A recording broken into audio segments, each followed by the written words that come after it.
Morning everybody, welcome back to the History Veteran. Pretty much does what it says on the label.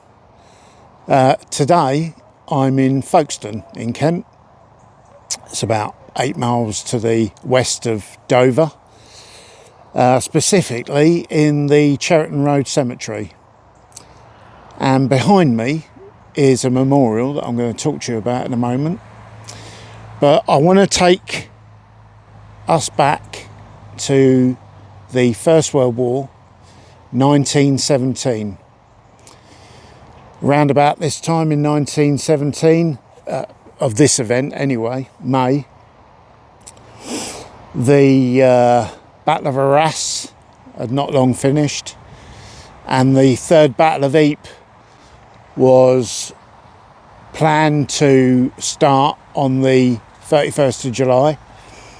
We know that better as Passchendaele.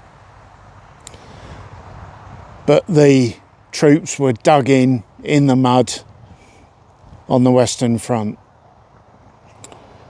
Back home, the Zeppelins were raiding into Britain. But on the 25th of May 1917, that changed with the first of the Gotha daylight raids.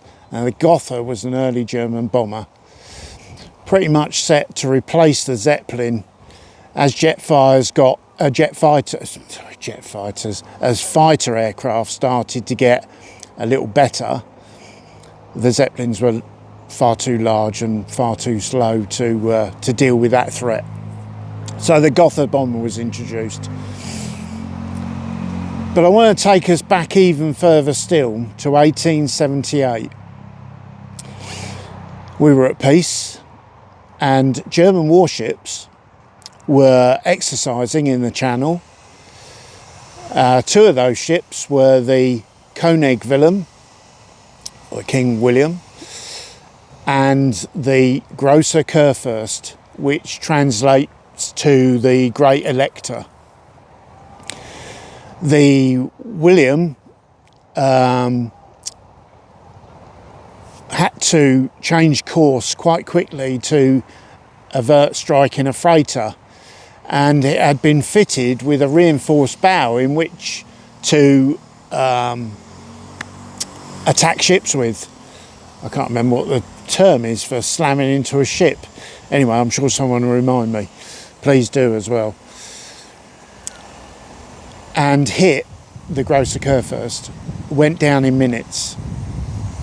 Wasn't far off the coast of Folkestone, and fishermen from the town set out to help those in the water.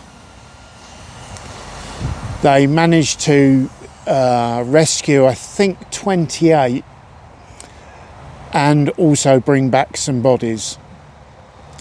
The remainder of the crew was lost.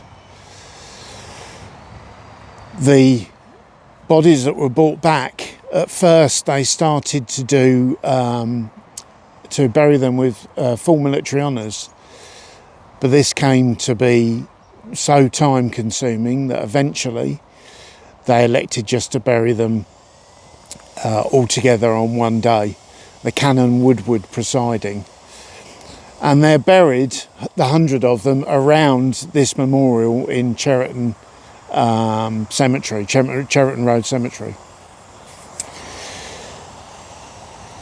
Thanks from the Emperor William I included a gold Bible given to the Canon Woodward, who presided over the proceedings, and gold watches and other gifts to those other people who had participated. So I'm just going to turn around and show you the memorial. Oh, bit of shake. Now the inscription translates to, my German's not great, but in memory of those comrades who were lost with the SMS Großer Kurfürst, 31st of May 1878. Now, because of these gifts that the Emperor had bestowed and decent relationships between Germany at this stage, during the early part of the First World War, A lot of people in Folkestone felt they were spared because of this event. But on the 25th of May 1917, all that was about to change. So as I said, the Gotha daylight bombing raid started on that day. They left northern France, flew out over the channel and up the eastern side of the English coast, coming in across Gravesend, dropping some bombs just south of Maidstone, and then heading back towards the coast to attack the coast from the north. On that day, about 6 o'clock in the evening, the shop in Tontine Street in the town, was a shop called Stokes, and people were milling around outside, quite a few of them as well. It was about 6 o'clock in the evening. It was a warm day, still many people around, and they heard explosions but dismissed them as there was a large military presence in the area. The Canadians were here and often on exercise, so they ignored that. They then heard aircraft and they chose to ignore them as well, still probably in the back of their minds thinking, you know, we're not going to be attacked by the Germans, you know, we did this deed, or, you know, for whatever reason. It's then reported that one of the Gotha pilots saw the people crowded in Tontine Street.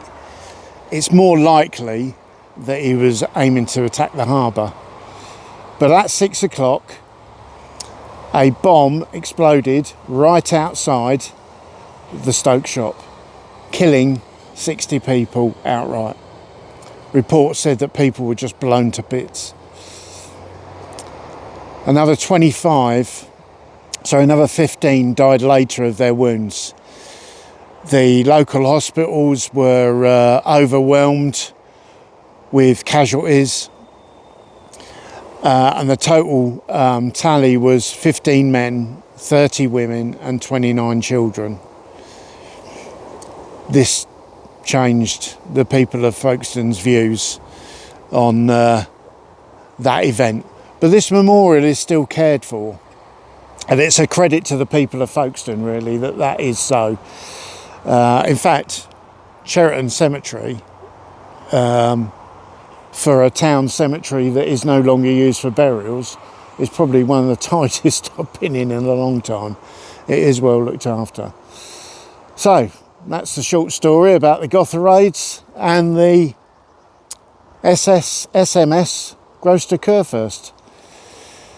Thanks for watching. If you do like it, please subscribe.